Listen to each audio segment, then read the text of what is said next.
11 मार्च 1994 पंजाब के श्री मुक्तसर साहिब की गलियां। एक पुलिस वाले के घर जन्मा एक बच्चा। उस दिन किसी ने नहीं सोचा था कि यह बच्चा एक दिन पूरे भारत का सबसे खूंखार गैंगस्टर बनेगा, एक पंजाबी सिंगर की हत्या की साजिश रचेगा और भारत सरकार उसे आतंकी घोषित कर देगी। यह कहानी है सतिंद्रजीत सिंह उर्फ गोल्डी बरार की। एक ऐसा लड़का जिसके पिता पंजाब पुलिस में एएसआई थे, लेकिन बेटा बना दुनिया का मोस्ट वांटेड गैंगस्टर। एक ऐसा शातिर अपराधी जिसने कनाडा की सरजमीन पर बैठकर पंजाब में खून का खेल खेला। एक ऐसा नाम जिसने सिद्धू मूसेवाला जैसे दिग्गज सिंगर की हत्या की जिम्मेदारी ली और फिर खुद मरने की अफवाहों के बीच भी जिंदा निकला। चलिए शुरू करते हैं यह खौफनाक सफर, गोल्डी बरार के जीवन की अनकही, अनसुनी और हैरान कर देने वाली कहानी। गोल्डी बरार का असली नाम है सतिंद्रजीत सिंह। उनका जन्म 11 मार्च 1994 को पंजाब के श्री मुक्तसर साहिब जिले में हुआ था, लेकिन उनके पैतृक गांव की बात करें तो वह है फरीदकोट जिले का बुर्ज हरी के गांव। गोल्डी के पिता का नाम है शमशेर सिंह और यहां आता है सबसे हैरान करने वाला ट्विस्ट। शमशेर सिंह खुद पंजाब पुलिस में असिस्टेंट सब इंस्पेक्टर थे। हां, आपने सही सुना, एक पुलिस वाले का बेटा बना गैंगस्टर।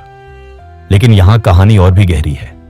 गोल्डी के पिता न केवल पुलिसकर्मी थे, बल्कि बाद में पुलिस को ही पता चला कि वह अपने बेटे के गिरोह की मदद भी कर रहे थे। 2021 में शमशेर सिंह को गिरफ्तार किया गया था। आरोप था कि वह अपने बेटे और लॉरेंस बिश्नोई के लिए संभावित लक्ष्यों के बारे में जानकारी जुटा रहे थे, यानी पिता खुद अपने बेटे के लिए रेकी कर रहा था। गोल्डी की मां का नाम प्रीतपाल कौर है और यहां एक और हैरान करने वाला तथ्य, जनवरी 2026 में गोल्डी बरार के माता पिता को फिर से गिरफ्तार किया गया। यह एक्सटॉर्शन के मामले में था, जहां एक स्कूल स्टाफ को 50 लाख रुपए की रंगदारी मांगने वाली कॉल आई थी। पुलिस का कहना है कि गोल्डी बरार विदेश में बैठकर अपनी पूरी गिरोह को ऑपरेट कर रहा है। गोल्डी बरार ने पढ़ाई में कभी खास रुचि नहीं दिखाई। वह कॉलेज ड्रॉप आउट थे, लेकिन उन्होंने एक ऐसा रास्ता निकाला जिससे वह भारत छोड़कर कनाडा पहुंच गए, स्टूडेंट वीजा। 2017 में गोल्डी बरार कनाडा चला गया। वह ब्रैम्पटन कनाडा में रहने लगा। यहीं से उसने अपनी आपराधिक गतिविधियों को अंजाम देना शुरू किया। कनाडा की सरजमी पर बैठकर वह पंजाब में खून और रंगदारी का खेल खेल रहा था। भारत से बाहर रहकर गैंग चलाने का यह मॉडल आज के समय में सबसे बड़ी चुनौती बन गया है। गोल्डी बरार के जीवन का टर्निंग पॉइंट आया 11 अक्टूबर 2020 को। उस दिन चंडीगढ़ के इंडस्ट्रियल एरिया में एक डिस्को के बाहर उसके चचेरे भाई गुरलाल की हत्या कर दी गई। गुरलाल बरार खुद लॉरेंस बिश्नोई गिरोह का सदस्य था और लॉरेंस का करीबी साथी माना जाता था। उसकी मौत के बाद गोल्डी ने बदला लेने का प्रण कर लिया। यहीं से गोल्डी बरार ने क्राइम की दुनिया में कदम रखा। उसने सबसे पहला निशाना चुना, गुरलाल पहलवान। यह पंजाब के फरीदकोट का यूथ कांग्रेस का नेता था। आरोप था कि गुरलाल पहलवान का ही उसके भाई की हत्या में हाथ था।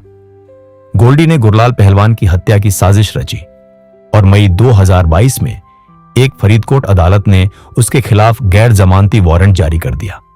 लेकिन तब तक गोल्डी कनाडा जा चुका था। इस बीच उसके भाई की मौत के बाद लॉरेंस बिश्नोई ने भी गोल्डी को अपने गिरोह में शामिल कर लिया।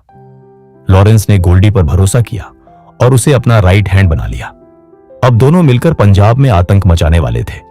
लॉरेंस बिश्नोई, यह नाम पंजाब के गैंगस्टरों में सबसे बड़ा माना जाता है।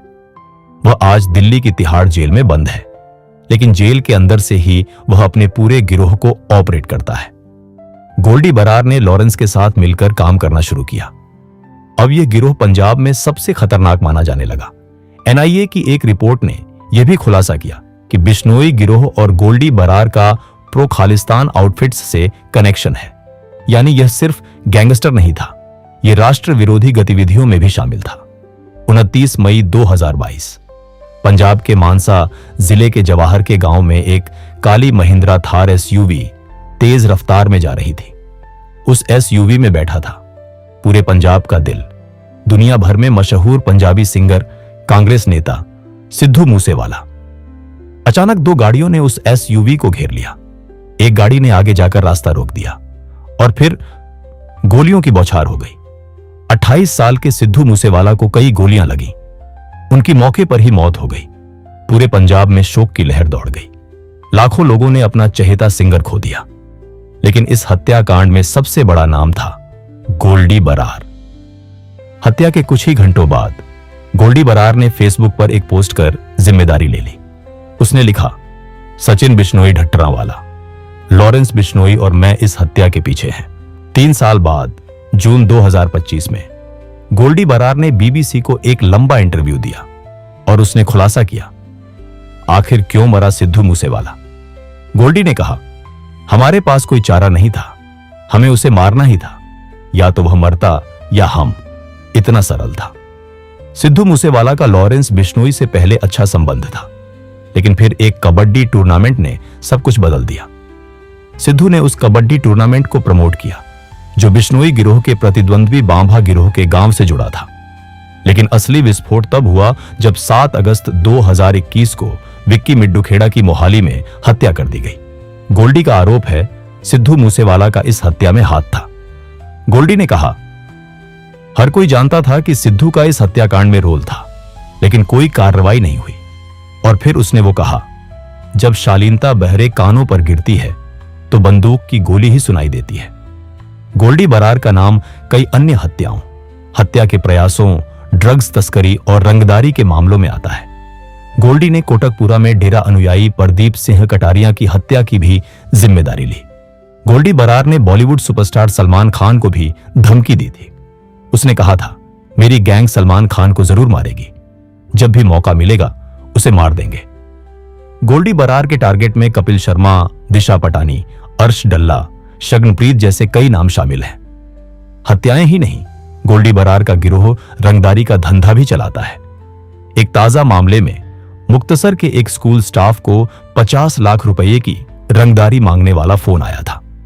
2026 की शुरुआत में लुधियाना पुलिस ने गोल्डी बरार के 10 ऑपरेटिव्स को गिरफ्तार किया।